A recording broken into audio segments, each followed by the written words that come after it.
So if you haven't picked up your quizzes, you can upstairs. So they're outside. Okay, let's get started. Today, we're going to actually start on pricing as an alternative to intrinsic valuation. So I know many of you have turned in your DCFs, you got it back. And if you think about it, you made a lot of assumptions, right? Assumptions about cash flows and growth and risk.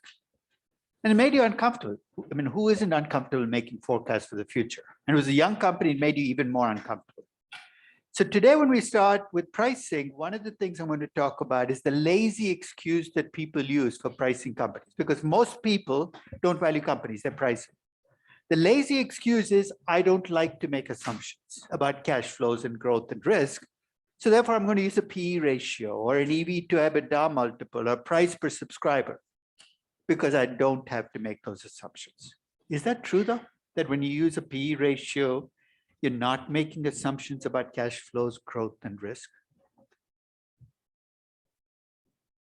Yeah. He's assuming that, or she's assuming that it's the same as whatever the industry is doing. In other words, you are making the implicit, if you're comparing a PE ratio to the industry average, you're saying my company's growth, risk, and cash flows are very, could that be true? Yes. Could that not be true? Absolutely. In fact, to show you the kinds of bad places this reasoning can lead you to, a lot of investing based on pricing is simplistic. I'll give you an example. You have a stock trading at 12 times earnings and a sector trading at 20 times earnings. The equity research analyst says, this stock is cheap. Implicitly, you can see the assumption there, right? If the cash flows, growth, and risk are similar for this company as a sector, of course it's cheap. But what else could explain the low PE ratio? On growth, it could be low growth. On risk, higher risk. And in terms of cash flows, maybe you're delivering this growth with far less efficiently. That's basically what we're going to do in pricing, is we're going to look under the hood and say, what are the variables that drive a multiple? And what are the follow-up questions that you need to ask before you conclude that something is cheap? I'm going to make a statement that I'll repeat over and over during pricing. Most things that look cheap deserve to be cheap. What you're looking for is a mismatch. Things that look cheap that are really cheap. And we're going to come up with ways of separating the two. Now,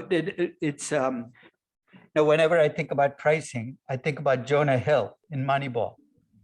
Remember in the movie, you know? That's basically what I want your role to be. There's a lot of old tradition in investing. People have these rules they've made up. And you need to push back and say, why are we following the rule? It doesn't seem to work in the first place. So let's go back to where we were. There are a few things left on intrinsic valuation that I want to complete. So let me go back to that slide where I left you.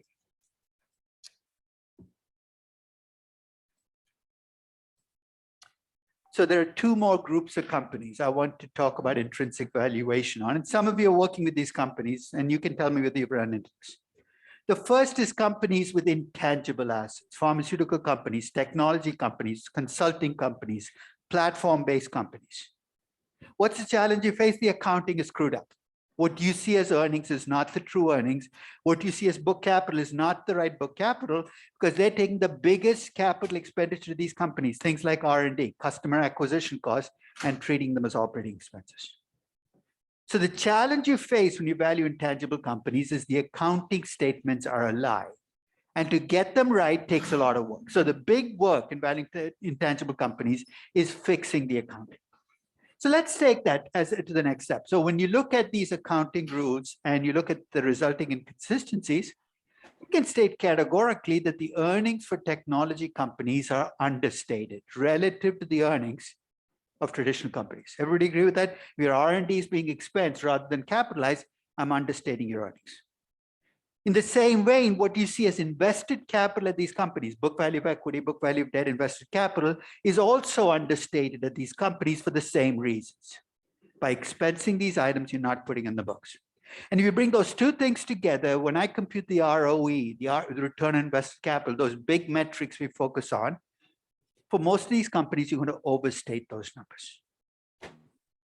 That's the reason we go back and capitalize these expenses. It's a pain in the neck, but it essentially restates the accounting. So if you remember, we went through the process of capitalizing R&D by specifying a life for the R&D, going back and collecting expenses. I'm going to take Amgen from a long time back, about 10, 12 years ago. But I'd capitalized R&D, so I took the R&D, put a 10-year life. Why? Because pharmaceutical companies, it's a long time lag between when you do R&D and a commercial product emerges, because you got that 3 stages of the FDA. I capitalize the R&D. I'll cut to the chase. When I capitalize R&D, what I get as the unamortized portion of past R&D is about 13.3 billion. And my amortization of that R&D works out to be 1.7 billion.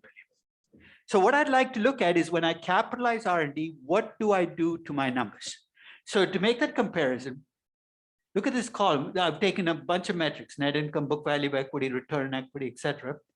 I've given you the numbers that the accountants gave me. And then I'm going to show you what those numbers look like once I've capitalized R&D. So let's start with net income. I used to think Amgen made 4.2 billion. In reality, is making 5.5 billion. It's a more profitable company than I thought it was after I've capitalized R&D. I used to think that book value of equity was only 17.9 billion, but once I capitalize R&D, that number goes up to 31.1 billion. My return on equity was 23.48% based on the accounting numbers, but once I capitalize R&D, that number comes out. It's still impressive. It's still a good company, but not as good as I thought it was. Same things happen to operating income, book value of capital, and return on capital. In other words, when I capitalize R&D, I change my views on the company. It's more profitable than I thought it was, has higher margins, but it's got lower returns on equity and lower returns on capital. So if you remember my FCFF Ginzu, there's that yes, no for R&D. And many of you capitalize R&D. But one of the neat games you can play is you can value a company with R&D capitalized and then switch it to no. And what it'll give you is what the value of your company would have looked like if you hadn't capitalized R&D. Kind of lets you see what the effect of capitalization is. So in the case of Amgen, I did capitalize R&D because I think it's the right thing to do. I came up with the value for the company of $74.33 with every number reflecting capitalized R&D. My reinvestment rates are higher. My income basically reflects the capitalized R&D. My free cash flow to start the game might have been the same, but because my perspective is altered by capitalizing R&D, I get a higher growth rate and a value per share of $74. And after I did the valuation, I said, what would have happened if I'd left the numbers as the accountants told me they were? What do you think is going to happen? Do you think the value is going to go up, down if I don't capitalize R&D? The clues are actually in the numbers. What do you think will happen? You think it'll go up if I don't capitalize R&D? Because I've capitalized R&D to get to 74. So let's assume I don't capitalize R&D. I trust the accountants. On some numbers, I'm going to look better, right? Higher return on capital. On some numbers, I'm going to go. Be careful not to generalize. In the case of Amgen, when I don't capitalize R&D, here's what my value per share is, $43. I lose almost 40% of my value when I don't capitalize R&D. The reason I said don't generalize is if you take that to mean with every pharmaceutical company, when I capitalize R&D, the value goes up. That's not true. In fact, I tried this in about a dozen pharma companies. I think for 8 of them, the value went up when I capitalized R&D. For 4, the value went down. You know what divides the 2 groups of companies? What am I doing when I capitalize R&D? I'm treating it like every other investment, right? And when I ask you, will a company's value go up when it makes an investment? What's the answer to that? It depends on whether the investment is a good investment or a bad investment. This is a corporate finance class, whether it's positive net present value or negative net present value. Or if I wanted to use a shortcut, if the return on capital is greater than the cost of capital or less than the cost of capital. When I did this for Merck and I capitalized R&D, the value per share actually dropped by 20%. Why? Because in the 10 years leading into the valuation, Merck had invested huge amounts in R&D and its earnings had stayed flat. When you capitalize R&D, you're essentially holding companies accountable for that investment. And for some companies, you know what your final conclusion is going to be, right? this company should stop doing R&D. It sounds like a terrible thing to say because we're trained to believe that R&D somehow is always a good thing. But if you're a company, you're a commercial enterprise, you're not judged on pure research. You're judged on whether the research ultimately pays off in commercial products. And many pharmaceutical companies have seen this transition happen. In the 1980s, almost every pharma company, R&D automatically paid off. You know why? Because they had pricing power. You spend a lot of money on R&D, you just passed it through the customers, absolute pricing power. That's weakened. Increasingly, pharmaceutical companies are realizing their internal R&D is not paying off anymore.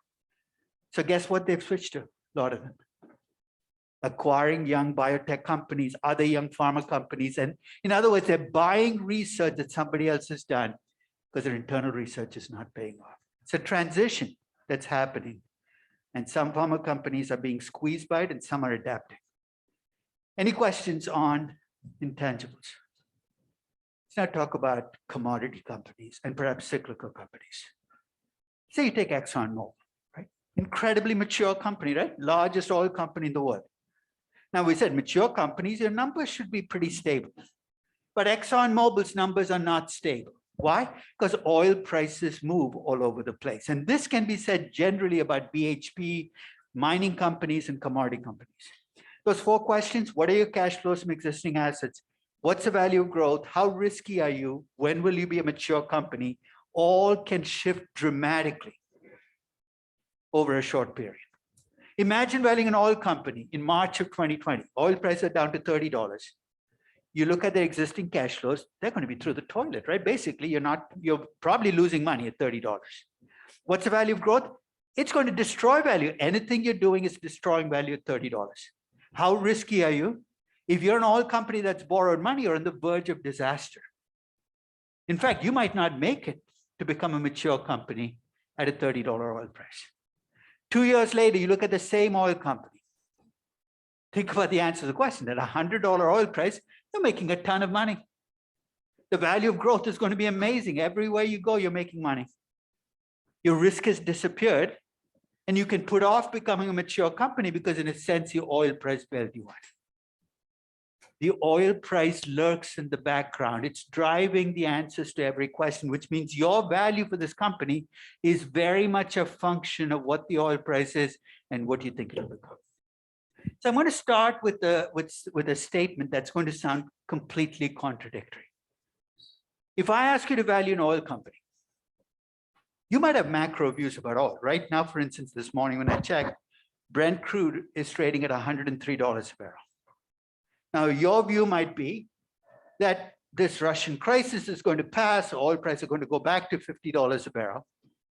Or your view might be that this is the beginning of the end, that oil is going to spiral out of control and become $150 or $200 a barrel. I understand that you have a point of view on oil prices. But when you value an oil company, you don't want to bring that point of view into the valuation. Do you see why? Let's say you take ExxonMobil, and you believe that oil prices are going to double over the next 5 years. You got inside information on something happening in Saudi Arabia, or you just have a belief that oil prices are going to double. If you put that into your valuation, you put in oil prices going from $100 to $200 a barrel in your valuation, you know what you're going to find, right? ExxonMobil looks incredibly cheap. You tell me to buy the company. And then I'm going to ask you, do you want me to buy this company because you like ExxonMobil, or do you want me to buy this company because you think oil prices will double? You're saying, why do you care? If it's because you think oil prices will double, there's a far easier way for me to make money, right? I just go buy oil futures, I sit back, and without any of this mess of having a company in the middle, I'm going to make money. Put simply, if you're really good at forecasting oil prices, stop valuing companies. You have a much easier pathway to making money. Just go out and buy or sell oil, and you're going to get rich. Unfortunately, forecasting oil prices is one of the most horrendously delivered services out there. When people forecast oil prices, I think they do it for laughs. Because 2 years later, they said, really? That's what you thought would happen?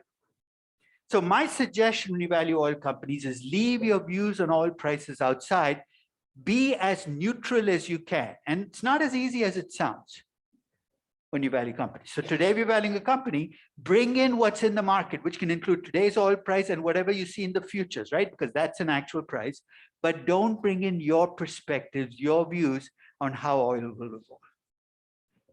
To show you that, how difficult this is, when you're done with the evaluation, you're going to give me a value per share for ExxonMobil. Then you're going to add a condition, right? Conditioned on the oil price being $103, this is what I think the company is worth. And you know what my pushback is? What if oil prices change? That's going to be constantly behind your valuation. What if oil prices change?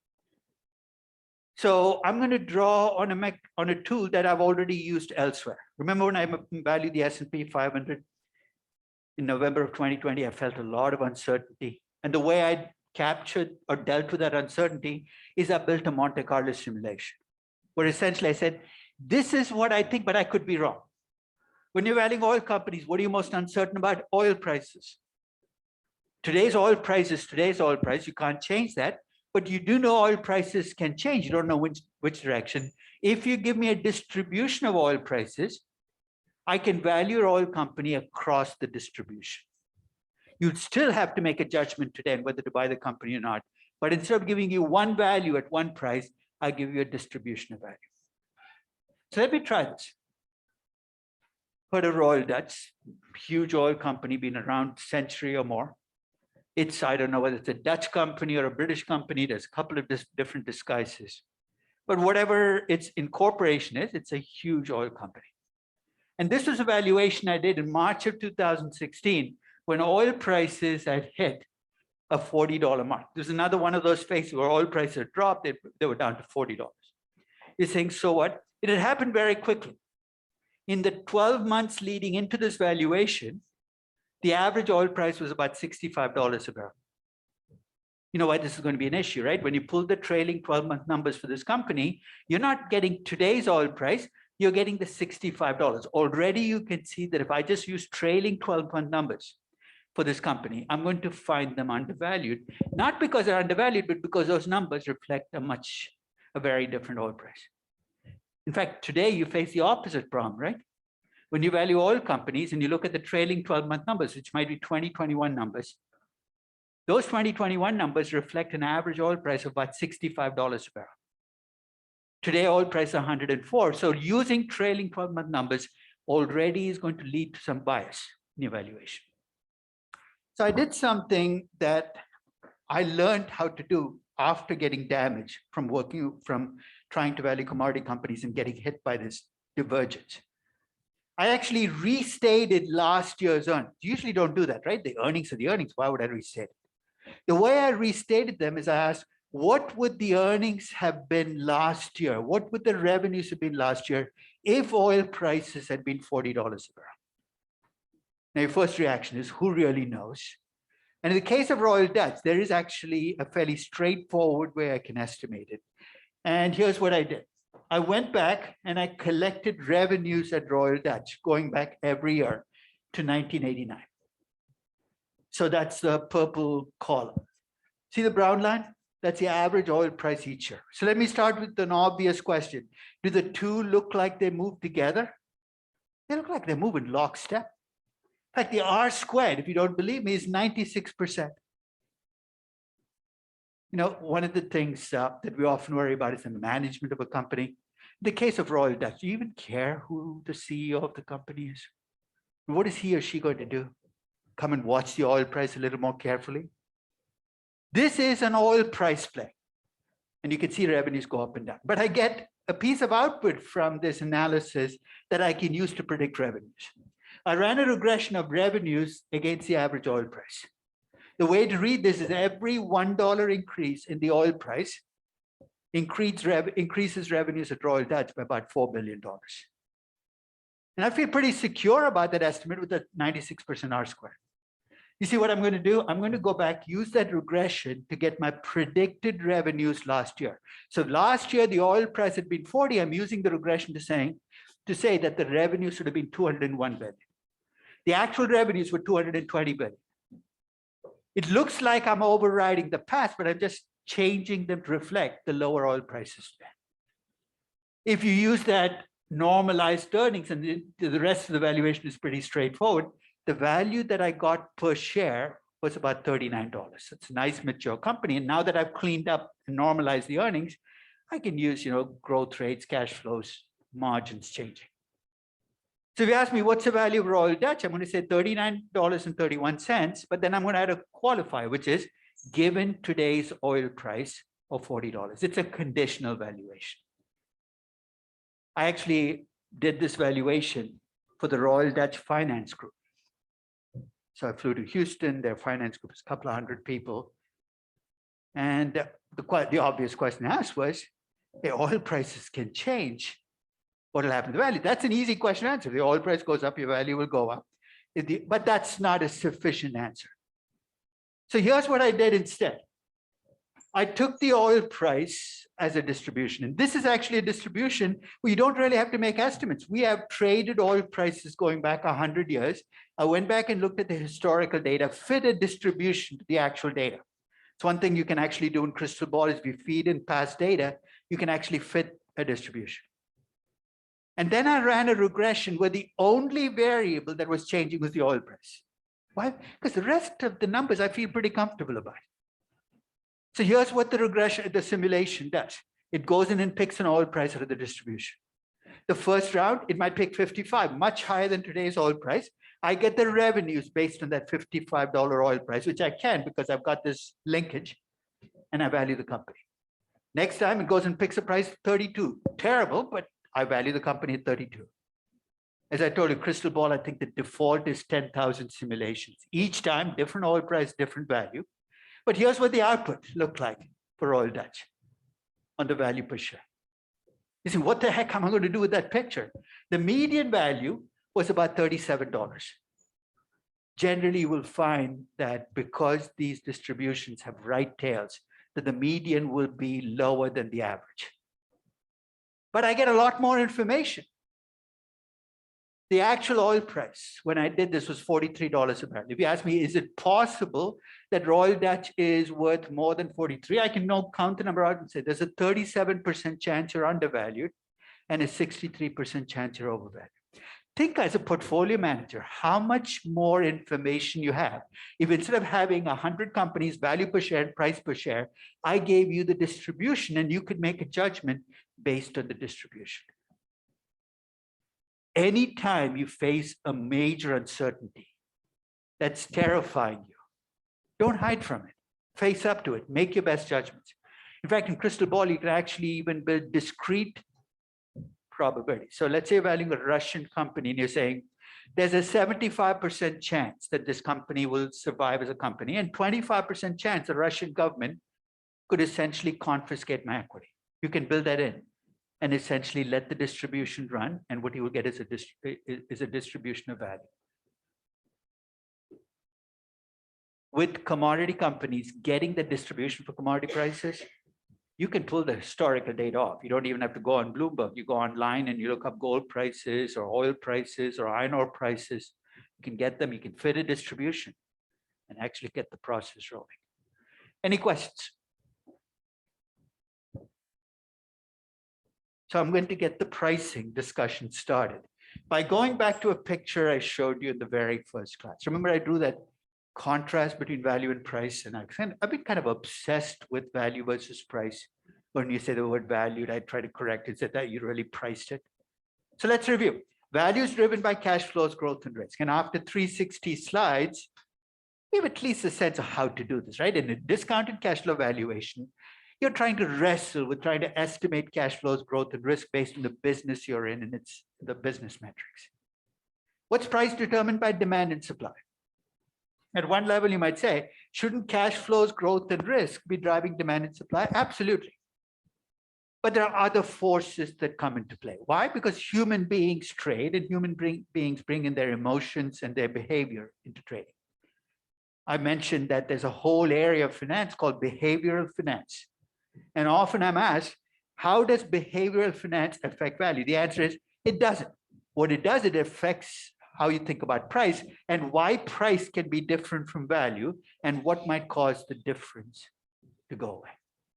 The pricing process is driven by very different forces than the value process. In fact, if you ask me to summarize what drives value and price, the best way I can think of drawing a contrast is to think about how you decide how much to pay when you buy a house or an apartment. This is actually from Redfin. And essentially, it's a house in La Jolla. This is like 10 years ago. That same house probably has $3 million now. The price up there, $995,000. There's a nice lady over here, Lisa Padilla. How did Ms. Padilla attach a $995,000 number to this house? Did she do an intrinsic valuation of the house? I don't think so. She did something much more basic. She looked at other houses in the neighborhood, what they'd sold for, and adjusted for the fact that this house has a smaller backyard or one less bedroom. All of real estate is a pricing game. I mean, think about it, even commercial real estate, how do people decide how much to pay? They look at what other people are paying for similar items. You're saying those unsophisticated realtors. You pick up an equity research report. What do you see? You see a buy or a sell or a hold if the equity research analyst is too chicken to draw a conclusion. But here's what the equity research report is based on. There's usually a pricing metric, right? P, EV to EBITDA, price to book. There's a bunch of companies that the analyst says are just like your company. He's lying or she's lying, but say, look, these 15 companies are just like Microsoft. And then you spin a story. This stock trades at 2 times book value. Everything else trades at 4 times book value. That's pricing too. In fact, who do you think is on more solid ground? The realtor who found 6 houses like yours, or the equity research analyst who's claimed to have found 15 companies just like Microsoft? I think real estate is actually on much more solid ground than equity research is. But that's what much of equity research is. So let's talk about what it is that drives each one. With intrinsic valuation, this picture is very, very familiar, right? To value a company, you need to understand its business. You need to understand what the cash flows are from existing investments, what the value is that is created or destroyed by future growth, risk, and when will this come. So basically, that's how we've looked at valuation all through this session. I wanted to change gears now, because now we're going to be shifting into the pricing arena. And if you ask me what it is that drives the price of an asset, in addition to cash flows, growth, and risk, clearly they're in the background, here are some of the other things. The first is mood and momentum. What am I talking about? Take a look at Zoom today versus Zoom a year and a half ago. The fundamentals haven't shifted that much, but think of how much the mood has shifted on Zoom, how much the price is reflected. In fact, there was a very interesting study that I read, which actually looked at what happens to stock prices in a market. And this was a bunch of countries which were soccer crazy countries. What happened to the stock prices the day after the country's soccer team lost in a big match, a World Cup match or Europe?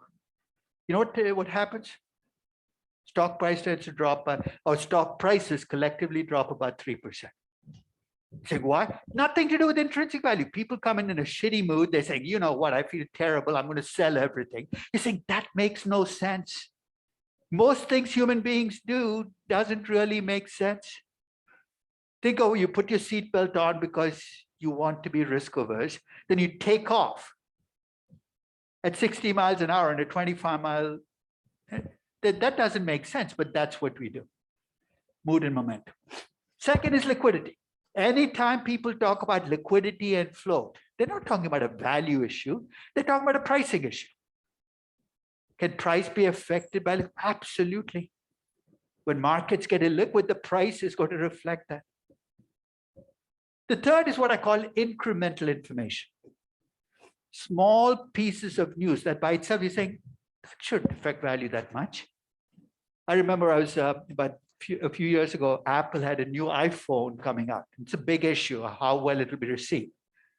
And somebody tweets out that they're outside the Shanghai Apple store and there's nobody in line waiting to go in. First, we have no idea whether this tweet came from Shanghai. We have no idea whether this guy's actually outside the Apple store. And even if it's all true, this is a small sample, in fact, sample size of 1 in a very big. Apple stock price drops 4%. I say, what? I lost $50 billion because some guy tweeted out that there was nobody outside the Apple store. That's incremental information. Sometimes you will see prices move, and you look at the news and say, really? In the case of Peloton, it gets even more absurd, right? Some guy on a TV show drops dead on a Peloton, you lose 7% of your market cap. You're saying, what happened? And the mood shifted. That's pricing. There's a lot of group thing because in pricing, you're following the old Keynesian adage on markets. You've heard it, right? Keynes said that in a market, your job is, it's like a beauty contest, where your job is not assessing who the best looking person is on the stage, it's assessing who the other judges think will be the best looking person. So rather than looking at the stage, you're looking at the other judges. That's what we're doing in markets when we price, is we look at other people trading and we see what they're doing. Go ahead. On the Peloton example. Yeah. But if you story about the toddler dying underneath the treadmill. That is a real issue, right? That's a safety issue. And you might say, well, is that something that needs to be fixed? That I understand, because you could argue that this could have real consequences. So that's not. That, you know, we could ask whether if the stock price dropped 30% on that, you would say you're overreaching. This is like the Tesla. Remember the Tesla stories that would come out where some idiot sat in the back seat, turned it auto, got on the highway, drives into a tree, and everybody said Tesla is going to collapse. It's auto driving is not working. So the reaction might be overwrought, but I think that's real news. The question is how big that effect will be. And finally, you know, when you look at market prices, what you're going to see might not reflect. That's why, as investors, I think of this as opportunity. The reason is when the markets overreact, that's when you step in and say, you know what? That's not really what's happening to value. You're still hoping for the adjustment, but the pricing process is driven by very, very different forces. But I want to focus attention on that gap. You know what I'm talking about when I say the gap? When you talk about value versus price, so the value process delivers value, the pricing process delivers price. The difference is what I'm going to call the gap. So let's talk about three views about the gap. If you're a believer in efficient markets, what's your belief about the gap? When I talk about the gap between value and price, what's your reaction going to be? What gap, right? It's not that you don't believe that there's a gap, but you believe the gap is completely random, that nobody can predict. So if you're a believer in efficient markets, you're saying there's no gap, and your investment philosophy will then be to go out and buy an index fund and go back to living your regular life. If you're a value extremist, you know what I'm talking about, those people who show up in Omaha every year, where you believe that value is the end game, then what do you believe about the gap? That there is a gap between value and price, and it's always the pricing guy's fault. They're being stupid, they're being shallow. And in the long term, what will happen? Well, reality will set in and price will adjust to that. And if you ask the pricing guy about the gap, their reaction is value is this made up number. Now, one of my favorite, when I'm in CNBC, my favorite CNBC show to go on is after markets close, they have a bunch of traders. You've seen them, they sit around. It's my favorite forum because those guys have absolutely no, so they don't care. They're open about the fact that they don't care about value. They're traders. So who cares about this value stuff? And I like that honesty. I'd much rather deal with that than these portfolio managers who do, I'm a value investor, but you ask them when was the last time you actually valued a company? Their answer is never. But traders basically say, who cares about value? It's about buying at a low price and selling at a high price. Already you can start to categorize investors and traders out there, because to the extent that you believe there's a fair value and the price is different, you're an investor. To the extent that you've given up on value, say this is all about pricing, you're a trader. So each group has its own weaknesses. If you're a trader, In other words, you believe entirely in pricing. You have no value. Here are your challenges. First, there is no anchor, nothing that you look at and say, we've gone off course. Tesla goes to 2,000, 4,000, 8,000, 10,000. There's no point where you stop and say, have we lost our senses? You have no anchor. So the pricing game, you can keep pushing the price up. And this is why when you have, I don't even know what to call it, something like Bitcoin, where you really don't even have a current use for it. You really can't value it. Without an anchor, this can go to 150,000 or drop to 500, and you have no way of saying that number makes no sense. Second, the nature of pricing is you're reactive. Why? Because you're trying to gauge other people's mood and momentum. You try to get ahead of them, but you are playing a very dangerous game. If you get a chance, there is this very old book, it's 150 years old, called The Madness of Crowds. You can, it's for $10, you can get on Amazon. It looks at things like the South Sea bubble, which is in the 1500s, 1600s. And it looks at things like that over time, the tulip bubble in the 1800s. And as you read it, you realize how little has changed. We act like we're all more rational than those people 200 years ago, 500 years ago. The reality is we're still the same kinds of beings, and that's what you see in trading. So that's the trader's weak spot. Now, I'm an investor, but I have to be open about the fact that as investors, we have our own weak spots. And there are two areas where I think we need to get uncomfortable. The first is when you value a company, it's your estimate of value. So when you say there's a gap, there's always some uncertainty about whether there's a gap or whether you just screwed up, right? That could be true for all of your companies. You value the company as a price. If I ask you, are you sure that this company is undervalued? If you have no hubris, you should say, no, I think it's undervalued, but I could be wrong. So you have uncertainty about how big the gap is, or even which direction the gap is. But even if you feel fairly certain about the gap, you're uncertain about when the gap will close, right? Because there's no guarantee that if you find something undervalued, that the price is going to move to value. You're uncertain about value, you're uncertain about the gap closing. You know what that tells me? You don't want to put all your bets on one stock. No matter how certain you feel about the value of a company, there's still uncertainty about whether the price will adjust to value. It's my argument for why concentration in a portfolio is so dangerous. Because you're telling me that not only do you feel certain about value, and maybe you are, you're also telling me that you feel certain that price will adjust to value. And how the heck did you acquire that certainty? So to me, the biggest challenge in investing is even if you feel you've made the right decision, getting price to adjust to value is out of your control.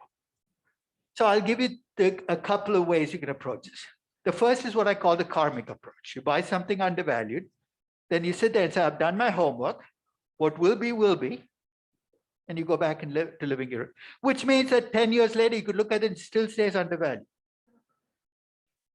But the other approach is basically what I call the catalyst approach, where you say, is there something going on in this company that could cause the price to adjust to value? I'll give you an obvious example. You buy an undervalued stock and Carl Icahn joins you a week later. Your odds just got better, right? No matter what his motives are, the chances that price will adjust to value have increased the day he shows up. But Carl Icahn doesn't have to show up. There are other things that trigger reassessment. I remember when Apple and Amazon both crossed $1 trillion market cap. By itself, there's nothing magical about 1,000 as opposed to 999.99 from an intrinsic value standpoint. But you know why these absolute numbers matter? Is when you cross $1 trillion, people take another look at you. That another look could be good or bad. Sometimes it can lead to reassessment saying this makes no sense. So things we reject out of hand as intrinsic value people, things like resistance lines and support lines, pay attention to them because those could be the catalysts that cause you to be. The second thing that leads to reassessments is when management changes. So if you're investing in a company because you think it's undervalued, try to find companies with 80-year-old CEOs. I know it's a morbid thought, but time takes care of transitions, and it's a morbid thought, but when you have transitions, often people take another look at the company. No guarantees, but to me, that's the trickiest part. So when you screen for cheap companies, you've got an undervalued company, you might look at things that will lead for this adjustment to happen sooner at the company. The presence of activist investors. Trading volume always helps because there's something going on. So that can trigger the adjustment. There are a few companies I valued over and over. I almost value every year. Like the FANG-AM stocks, I value them every year. So Apple, for instance, here's my valuation from September 2011 to September 2019. There's the price per share, there's the value per share. So when I first valued Apple in 2011, it was undervalued by 21%. And you can see as you go through time, it goes undervalued, overvalued, undervalued, overvalued. I know this is something you're not supposed to do in old-time value investing, of getting in and out of companies. But I'm not getting in and out for the same reasons traders do, which is the momentum has shifted. I'm getting in and out because I think the stock is going from undervalued to overvalued. So if the company you're valuing right now for this class, it's the first time you're valuing the company. No matter what you find, don't give up on it. Come back a year from now, revalue the company. Set triggers that will lead you to reassess whether you should be. So put out a reminder that the stock price drops 40%. You want to revisit this valuation to see if things have changed. So I'll end with a picture which I draw on whenever I think about intrinsic value. You know what movie this picture is from, right? It's Wizard of Oz, one of my favorite movies of all time. I'll condense the movie. Here's what happens in the movie. And don't jump down my throat saying that's unrealistic. There's this girl called Dorothy who lives in Kansas. She gets sucked up by a tornado, I think, and dumped into Oz, this mythical land. She falls on top of a witch and kills her. Witch of the East, witch of the West, I don't know which one it is. She's facing homicide charges. And she wants to get back to Kansas. So this all happens in the first 5 minutes of the movie. You see what happens the rest of the movie. So she kills this witch and she wants to get back to Kansas. So she turns this munchkin walking by the road, this tiny person, and what to call that person. She says, how do I get back to Kansas? And he says, I have no idea. Go see the Wizard of Oz. He said, how do I get there? He said, follow the yellow brick road. And the rest of the movie, you track Dorothy as she hops, skips, and jumps. She never walks. If you don't believe me, watch the movie. She hops and skips down the yellow brick road. And along the way, she acquires a motley crew, right? A scarecrow, a lion that needs courage, a tin man who needs, I don't even know what, a heart. And each of them is told, go see the Wizard of Oz. He has the answer. 2 hours and 50 minutes later, it's a really long movie. They get to the Wizard of Oz's chambers. They all come in. And the guy is behind a curtain, which should already been a red flag. Why are you hiding behind a curtain? So each of them specifies what they're there for. And he says, come back tomorrow. It's like a government office. Come back tomorrow. We've been walking 3 hours in the movie to get here. What do you mean come back tomorrow? At that point, the curtain falls and you realize there's no wizard. It's this guy pulling strings and he has actually no answers. This is a terrible ending to the movie, right? But it turns out that each of them got what they were looking for on the journey. Dorothy got these red magical shoes. You click them, you're back in Kansas. I'd avoid those shoes if I can because I don't want to be in Kansas. The lion gets courage because he fights off some bad guys along the way. You say, what's this got to do with valuation? When you run into a question in valuation, and all of you will, what do? You look for an answer. You think there's Google search has become your Wizard of Oz, right? What tax rate should I use? Google search. What tax rate should I use? There's an answer right there. And what I'm trying to tell you is the answer lies in the process. That's why we spend so much time thinking about why we use the tax rates we do. Because as you go through the process, the answers lie in there. You don't need to do Google search. You don't need to find an expert because the answers really are embedded in the process. So now I'm going to turn my attention to pricing. Let me close that up, packet 2. So if you don't have packet 2, don't worry about it, for the moment at least. And try to print it off sooner rather than later.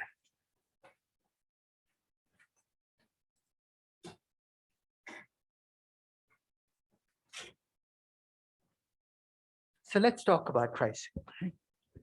And let me cut to the chase. What is pricing all about? You attach a number to an asset based on what similar assets are being priced at. That's at the core of pricing. But to think about how you do pricing, and this is true no matter where you're doing pricing or in what context, there are 3 things you need to do. First, you need to find other assets just like yours. Easier in some contexts, like when the realtor tried to find a house like yours. More difficult in other contexts when you think about Microsoft. Second, you have to standardize prices. In real estate, how does this play out? You have a 10-story building next to a 50-story building. You can't compare the price of buildings because one is much bigger than the other. So you divide the price per square foot. In the context of stocks, it's often converting price into a multiple, price earnings, price book. Think of that as a standardized price.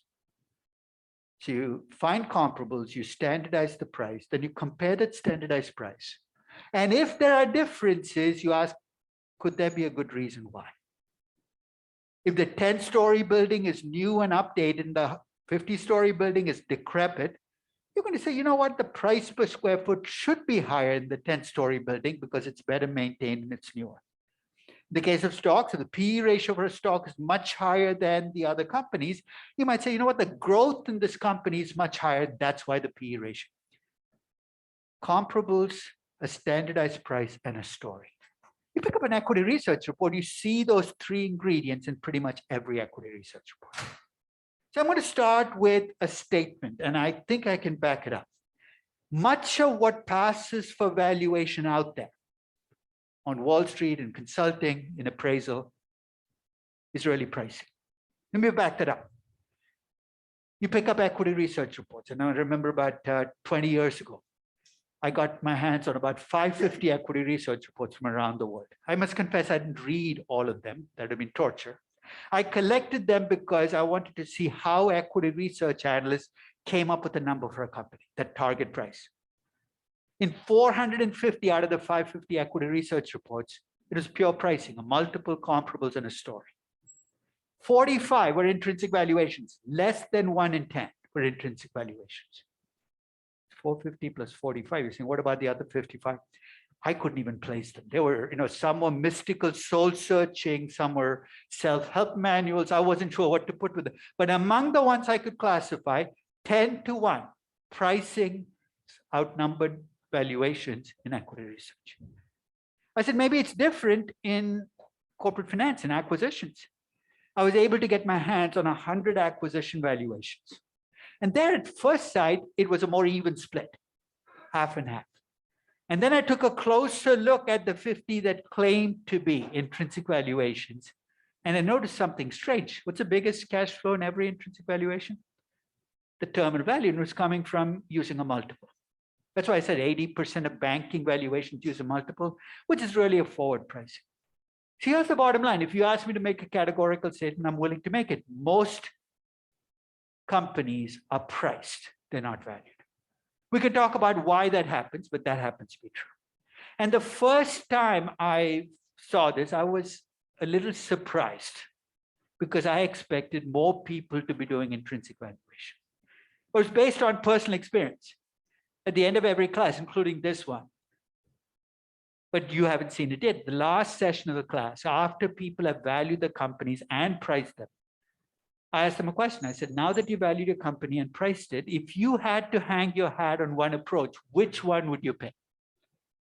And consistently, when I ask this question in this class, I get about 70, 20, 10. 70%, they leave this class, say they're going to use intrinsic valuation because it feels more thorough. 20% after they've tried both say, you know what, I'll go with pricing. It seems much simpler. And 10% become believers in efficient markets after they valued one company because they realized it wasn't as easy as they thought it was.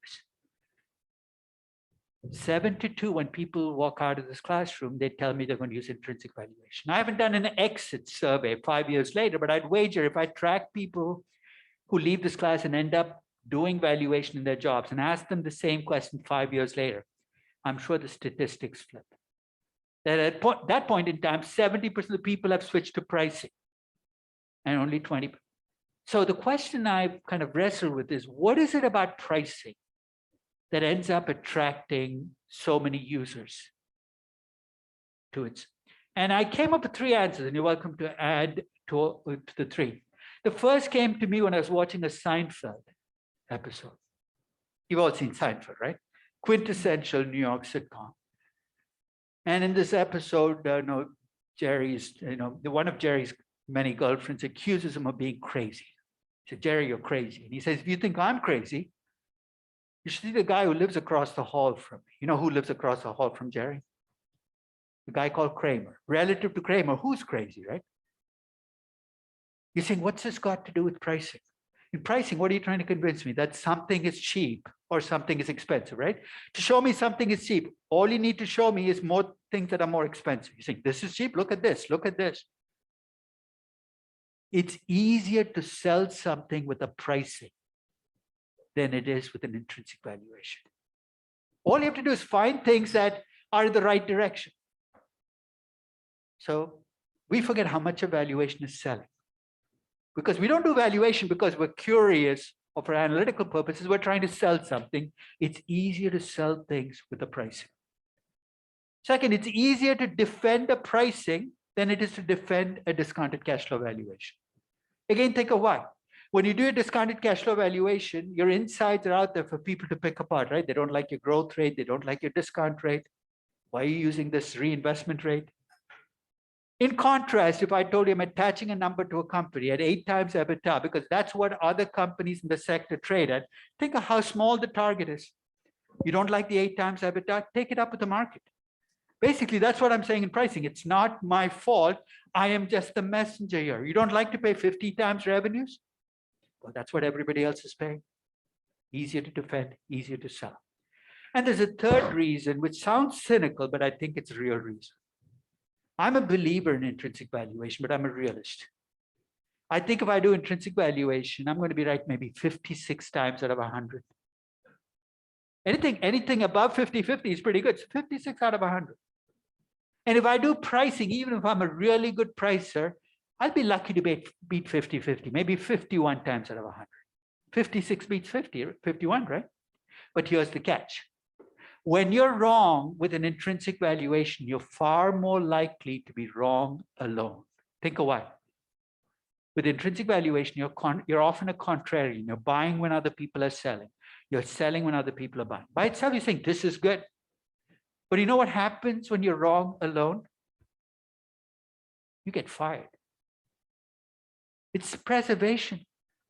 You might start off as a true believer in intrinsic valuation, but you realize very quickly that this is a very dangerous place to be because you're often alone. And when you're alone, it's nice to be alone in the winner, but if you're alone in the loser, which is going to happen sooner or later, you end up losing your job. So in a long-winded way, what I'm trying to say is when I first started to teach this class, I used to try to talk people out of using pricing. I don't anymore because many of you, no matter what you think about intrinsic valuation and pricing, are going to end up in jobs where your real job is to price things, not to value. So starting about 20 years ago, I said, given that most people in this class are going to end up pricing, let's talk about doing pricing better. That's really my mission. And to do that, I'm going to start by talking about why, even if you're a true believer in intrinsic valuation, I think you need to attempt to at least understand the pricing process. For some, it's because that's your job. You have to come up with a number to do a transaction. So the market imperative is always there. For some, it's because you get judged against the market. But as somebody who doesn't have to do those two, I still care about pricing because ultimately to make money, the price has to adjust value. It behooves me to understand what causes prices to change, even as a true believer in intrinsic valuation. Don't make this an either or. Don't go into camps where you say, I'm an intrinsic value believer, you're a trader, you're shallow. There's something you will learn, even if you're a true believer in value, from looking at a technical analysis. You might never use it, but there might be something there that helps you. on the timing of your investment. Maybe that support line and resistance line is what causes the catalyst to adjust your price. So I'm going to start by first stepping back and talking a little bit about why we standardize prices and how we standardize prices. You're saying, why can't I just compare the price per share across companies? Because if you did that, what's the most expensive stock in the US? If I just looked at the price, what's the most expensive stock? I think what Berkshire Hathaway trades at, what, $300,000 per share?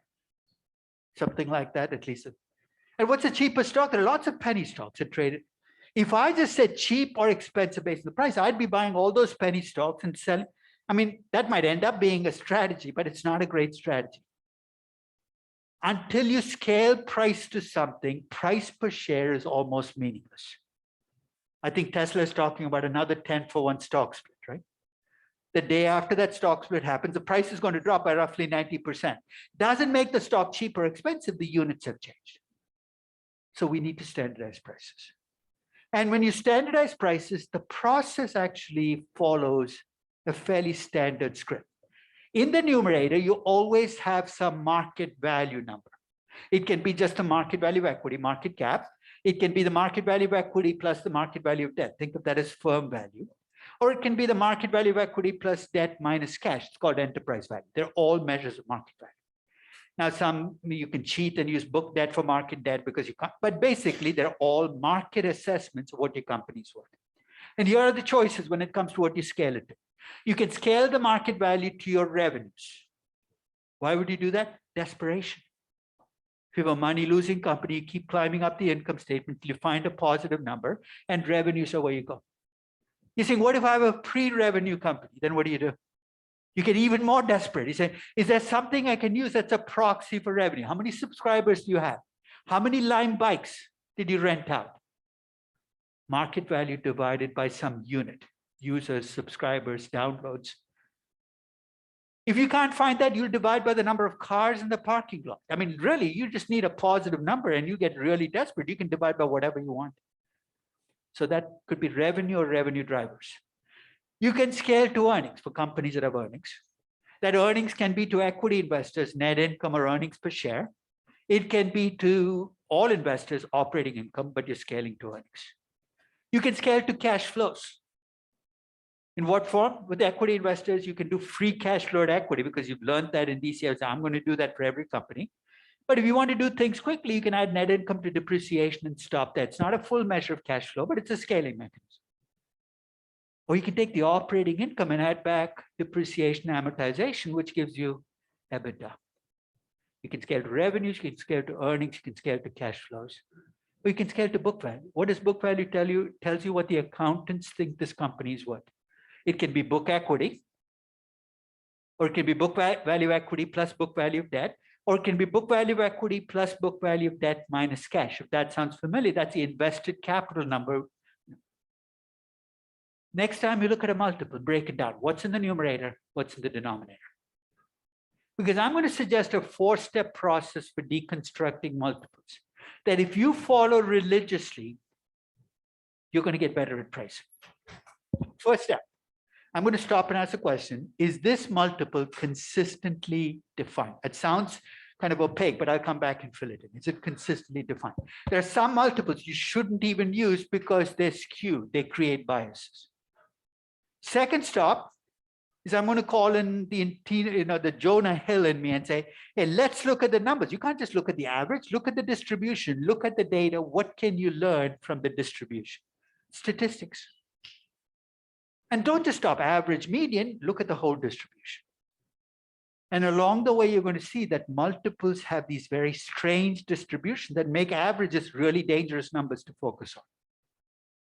Third stop, I'm going to draw on what I know in intrinsic valuation. I know I'm in the pricing arena, but I could pretty much tell you whatever multiple you have, what the variables are, the fundamental variables that drive that multiple. So your price to book ratios, I can say you should be looking at return on equity, payout, growth, and risk. You tell me your multiple. I will use basic algebra and a DCF model to tell you what drives that multiple. Define, describe, analyze, and only then should I apply the multiple. I tell you, one of my problems with pricing is not that people do it, but they're so incredibly lazy. They act like it's 1968 and they don't have the data to do all of this. We now can do pricing better because pricing is not about finance. It's about data and statistics. And right now we're not using either. So let's start with the definitional test. You show me a multiple. There are two basic questions I'm going to ask. Is this multiple consistently defined? Let me explain. I told you the multiple has a numerator and a denominator, right? The numerator is some market value. The denominator is revenues, earnings, book value, cash flow. Here's the consistency rule. If your numerator is an equity value, your denominator has to be an equity value as well.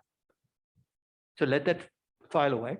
If your numerator is a firm or an enterprise value, your denominator has to be a firm or an enterprise value as well.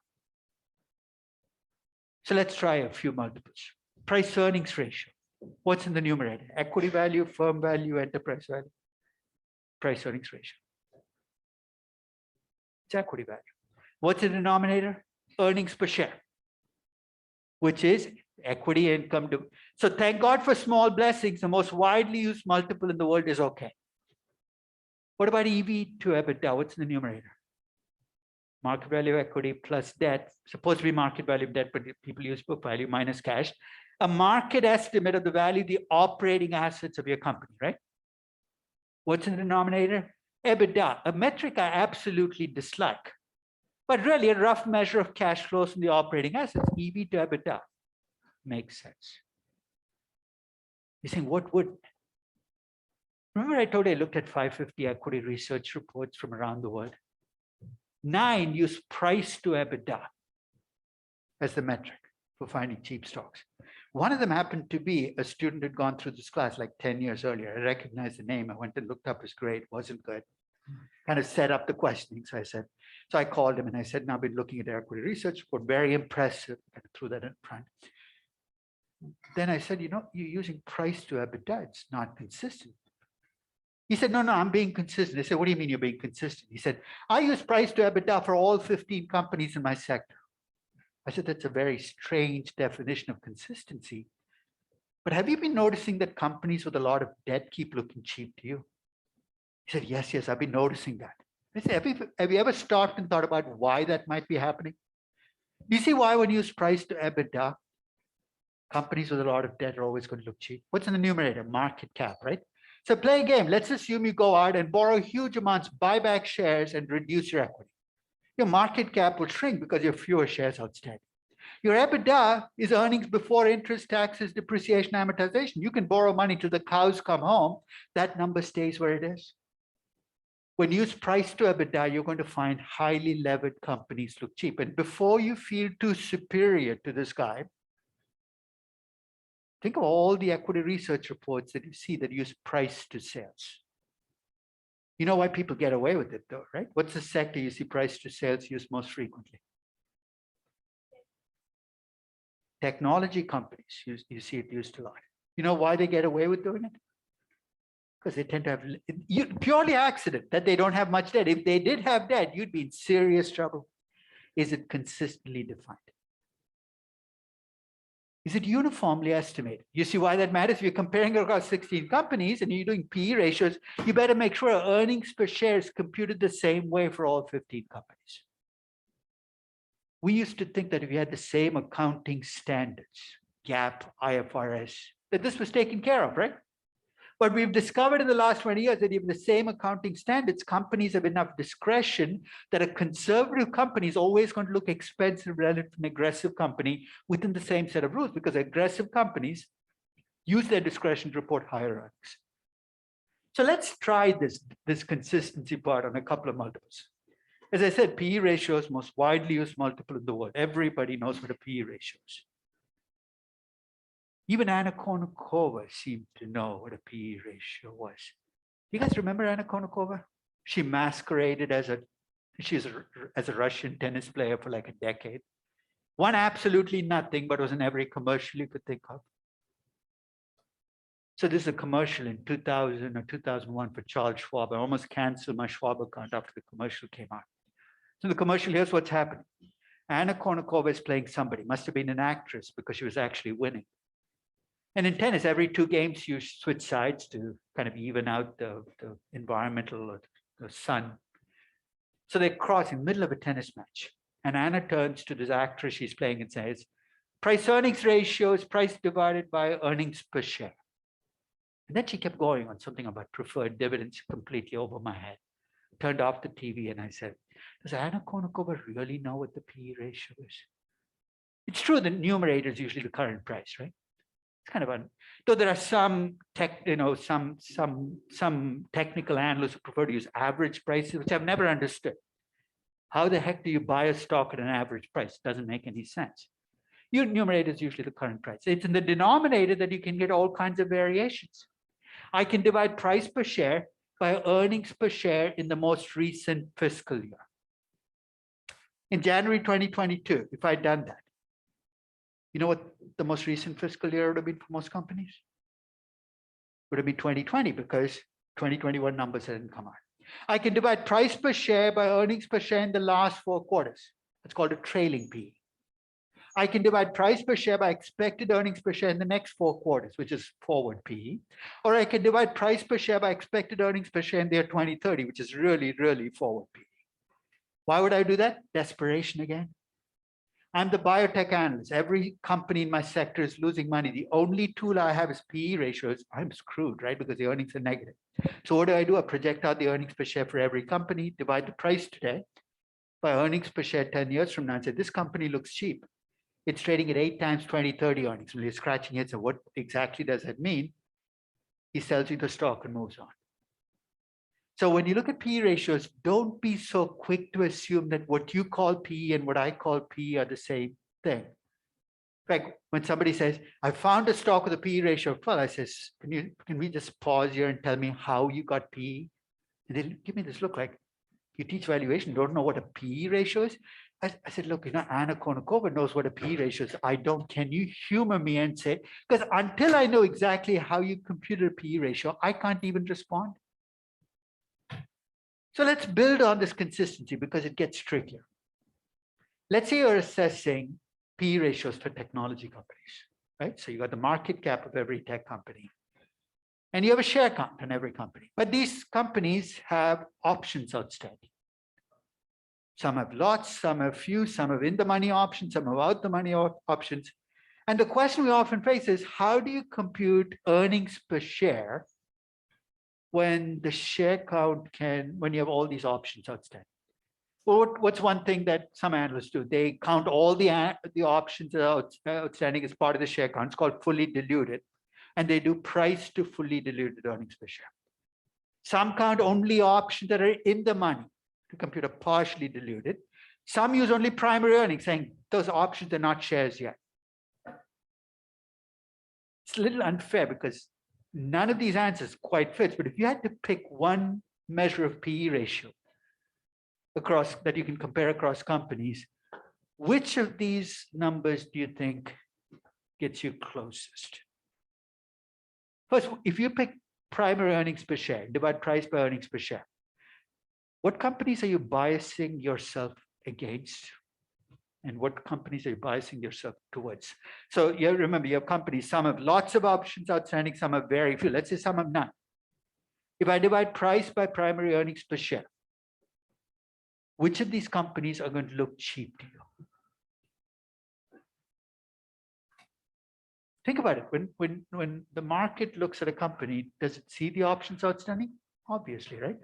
So you have a lot of options outstanding. What do? I knock down your price to reflect the fact that you have a lot of options outstanding. If I take that price and divide by the primary, you're going to always look cheap. So if I am not careful, I'm going to be loading up on companies with hundreds of millions of options outstanding if I use primary earnings per share. If I use fully diluted, I'm going to go to the other extreme, right? I'm counting all these options as outstanding. Some might be in the money, some might be out of the money. I'll find myself skewed towards companies that have no or very few options outstanding. There's almost no per share approach that's going to give you a clean answer. So you know what you should do? Take the market cap, divide by net income. Don't play per share games with these companies. It's a recipe for disaster. Take the total market cap, divide by net income. What you get as a PE ratio will be an aggregate PE rather than, so I'm always dubious about PE ratios, computer and per share numbers for companies with lots of options because I have no idea what the service is doing. Which brings me to EV to EBITDA multiples. When I first started in valuation in the 1980s, EV to EBITDA was very rare. Maybe 1 in 30 companies you'd see EV to EBITDA. And starting in the mid-90s, you started to see the surge in people using EV to EBITDA. We'll come back and talk about what might have caused the surge. But today, my guess is about 1/3 of equity research of mature companies uses EV to EBITDA. Then I gave you the definition. Market value equity plus market value debt minus cash is EV, and the denominator of EBITDA. So whenever I run into an analyst who uses EV to EBITDA, I ask them a question, and I very seldom get the right answer for this. I say, why do you net cash out of the numerator? Why do you use net debt? So if any of you have used EV to EBITDA, maybe you can give me the answer. Why do we net cash out of the numerator when we do EV to EBITDA? Well, then if consistency only is the issue, then I can net out whatever I want as long as I do it for every company, right? So I've got to be careful that consistency alone will not get me there. But it is a consistency issue. What's in my denominator? EBITDA, right? When I have cash and I earn income from that cash, which I will, right? Interest income, it's not part of my EBITDA. It shows up below that line. You know why we take cash out? Because the income from cash is not part of EBITDA. You know what else I should be netting out then, right? When we did DCF valuation, remember those cross holdings when you have minority holdings in another company? If I'm doing the enterprise value to EBITDA for Tata Motors, I can't just net out cash. I have to be netting out the value of those cross holdings. Otherwise, the company is going to look expensive because my numerator includes all those cross holdings. My denominator doesn't.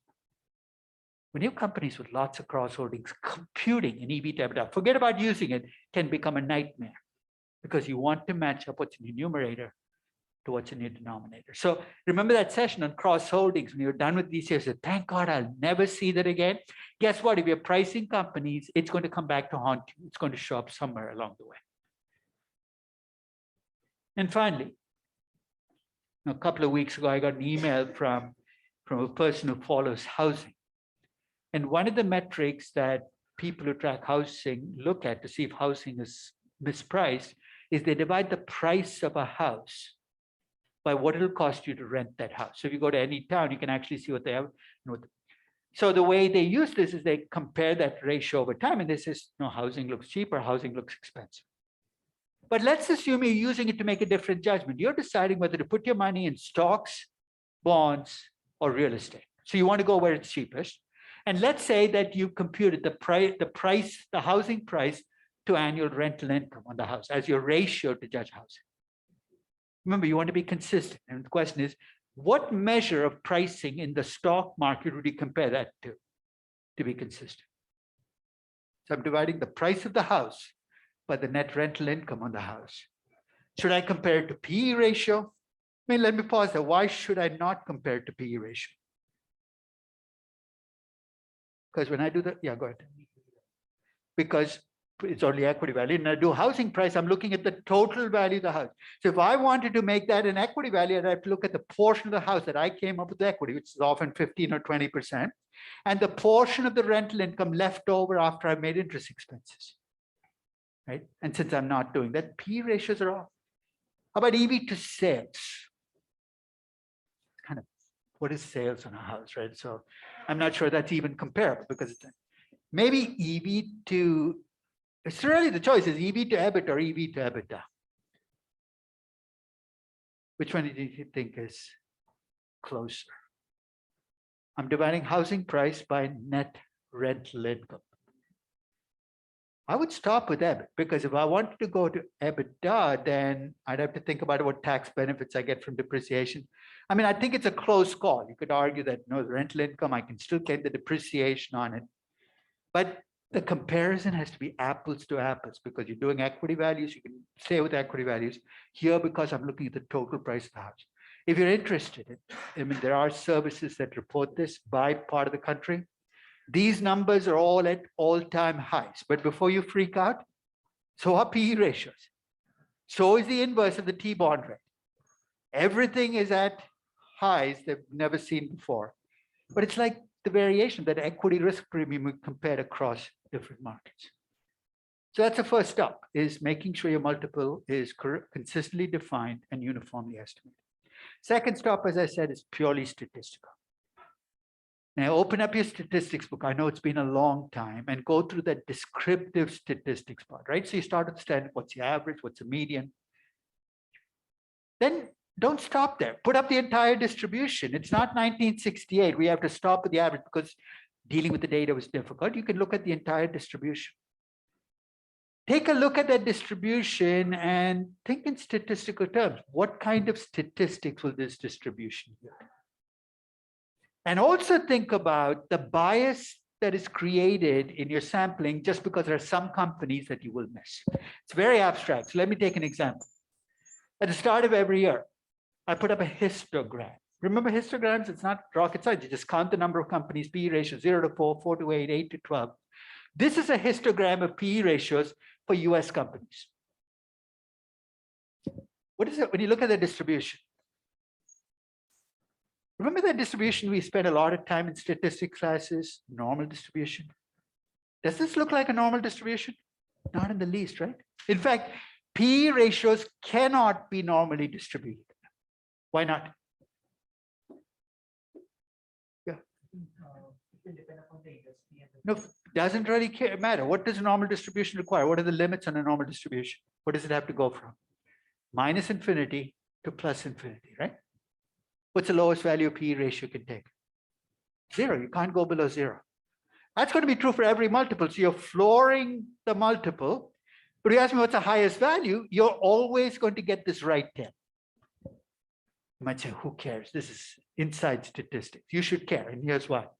I actually computed, so I have the current, trailing, and forward P on that page, start of 2022. I computed what those statistics look like. There were 7,229 companies in my US sample. But I had only 2,592 show up in my PE ratio distribution. What happened to the other 4,700 companies? When earnings per share are negative, remember what happens to PE ratio, it becomes not meaningful. I've lost 2/3 of my sample even before I started. You think, so what, you still have 2,600 companies, it's a big sample. Remember, these were not randomly taken out. These were the smallest companies, money-losing companies. You can see how bias starts to creep in even as you're creating your sample. The average PE that I got was 90.9. That is mind-blowingly high, right? The average US company, you're saying, no way. You know why it's 98.9? Because there's one stupid company out there with a PE ratio of 37,557. And why? Because the earnings per share drops to a fraction of a cent. The PE ratio goes towards infinity. Every year that I've done this, and I've done this for 30 years, they're outliers. 40, 50, 60,000 PE ratios pull the average out. You see, what do? I don't know about you, but in my statistics classes, I was told by my professor that if you have an asymmetric distribution, a fancy word for if your distribution is a right tail or a left tail, he said, don't trust the average because the outliers are going to pull it out. It's a very simple solution. We used it on the beta, in the unlevered beta calculation as well. Use the median. The median P for US companies, actually that's wrong. So it was about 21, so I'll fix it. It's still high, but it's definitely not 90.90. Because of the statistical distribution, because I hear equity research analysts often say, this company is cheap because it's trading at less than the average for the sector. They're almost begging for the follow-up question, right? Which is, what's the median? And they say, if their response is, what's the median? You should hang up the phone or whatever the platform you're using, because if you don't know what a median is, you have no business doing pricing. One final point, and then we'll end for the day. When I first did this, in the first 10 or 12 years, I used to update this data. I did it just for US companies because that's what my database included. But one of the things that frustrate me is I'd go with this distribution that you just saw to Sao Paulo or Mumbai, and an analyst, usually older, would point to the distribution. That's in the US. It looks nothing like that here. Here being Mumbai, So how do you know? The gut feeling. They said, I don't trust your gut. So starting about 20 years ago, when I had access to the data, I decided to challenge the gut feeling. So this is actually the distribution across companies globally. And I've broken them down regionally. First, as you look across the distributions, notice how much they share in common, peak to the left, tail to the right. It's true, the medians are different across the different markets. So if you look, the US median was 17. So that should have been on the previous page. And you look across, if I just let you pick the cheapest market in the world, I think it might be Russia. And already you can see the danger of just going where things look cheapest. Imagine January 22 saying, you know what, Russian stocks look like a bargain. I'm going to take all my money and buy Russian stocks. The medians vary, and there are good reasons why they vary. So this is just pure data analysis. I'm taking all of the data, putting into distribution so I can see what the numbers look like globally. And one final point, which is there are all these stupid rules of thumb out there. 10 times earnings is cheap. PEG ratio less than 1 is cheap. EV to EBITDA less. Who comes up with this crap?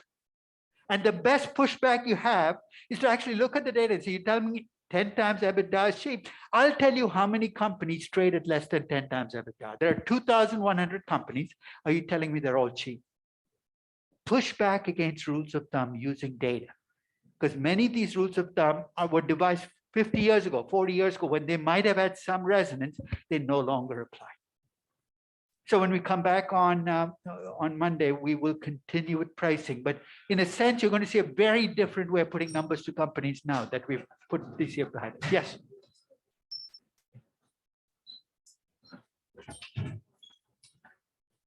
I'm sorry, come up. I can't hear you, sir.